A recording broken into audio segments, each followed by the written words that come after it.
What if I told you that no matter which country you live in, no matter which flag flies over your capital, your nation's finances are not truly its own? Budgets rise and fall, governments change, elections come and go, yet debt only moves in one direction, upward. Here is the mystery. If every major country is drowning in debt, who exactly is being paid? There is no global bank branch you can visit, no single name printed on the bill, no public vote that ever approved this system. And yet, almost every nation on Earth answers to the same financial gravity, one invisible force that quietly dictates interest rates, currencies, crises, and survival. Tonight, we're uncovering the invisible hand that owns every nation's balance sheet, how it was created, how it grew, why it never disappears, and why escaping it may already be impossible.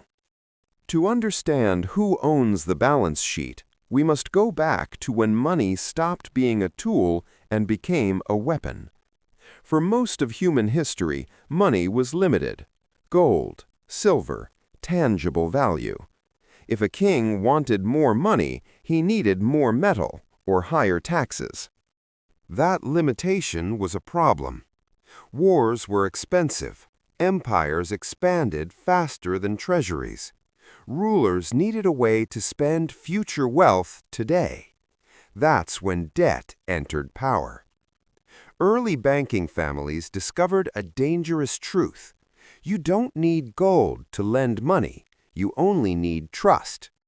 Banks began issuing paper claims backed by deposits they didn't fully hold. As long as people didn't all demand their money at once, the illusion worked. This wasn't fraud, it was innovation, and it changed everything. As banking grew, chaos followed. Private banks failed, currencies collapsed, people panicked. So governments stepped in with a solution that sounded stabilizing. Central banks, official institutions with exclusive power to print currency, set interest rates, and act as lenders of last resort. But here's the twist most people miss. Central banks were designed to be independent from governments. Politicians couldn't fully control money. Public votes couldn't directly change policy.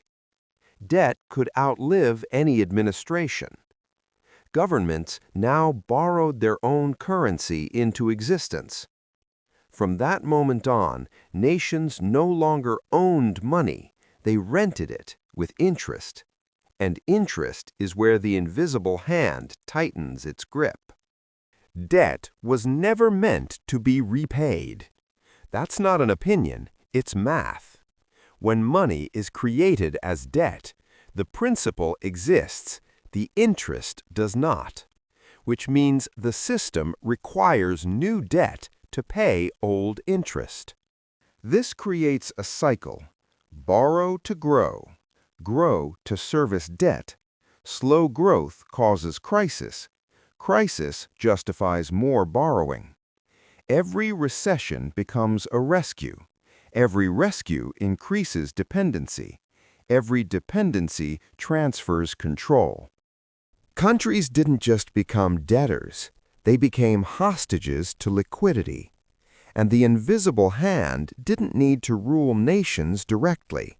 It only needed to control credit access, currency value, confidence. The cracks appeared long ago. 1971 was a turning point. The world's largest economy abandoned gold backing entirely. Money became pure belief. From that moment, currencies floated, debt exploded, financial markets replaced production. Economic output. Then came the crashes: Asian financial crisis, dot-com bubble, 2008 financial collapse.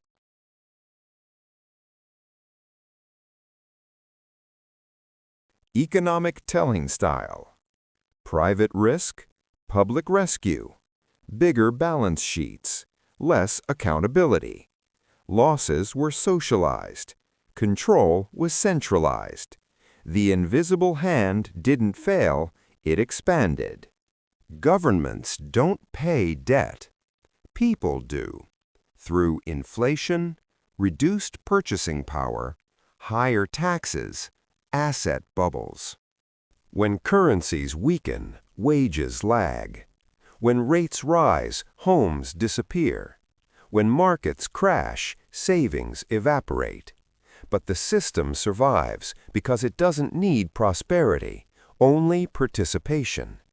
You don't need to understand it. You only need to use money. And every transaction feeds the balance sheet. Every generation proposes a solution.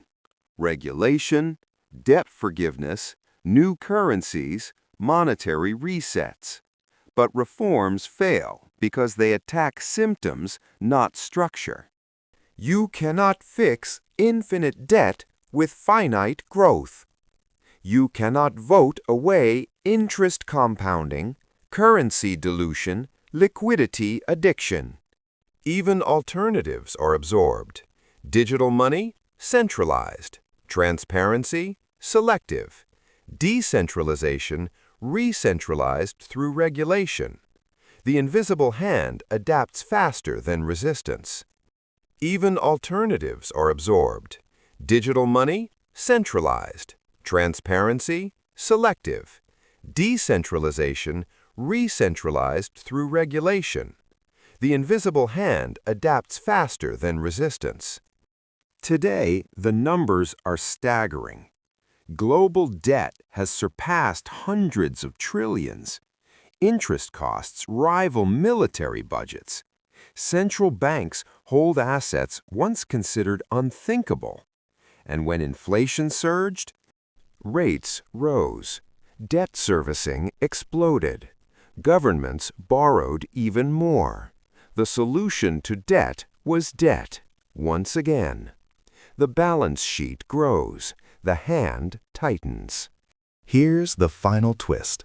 There is no single villain, no secret room, no master banker. The invisible hand is the system itself.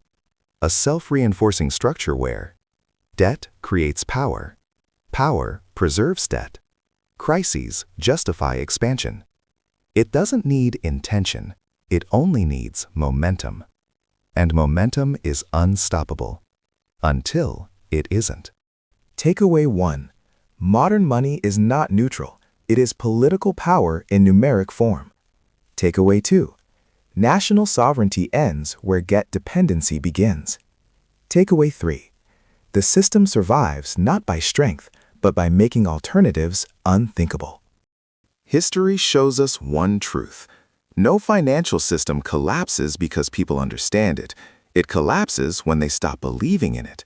The invisible hand doesn't fear anger. It fears awareness.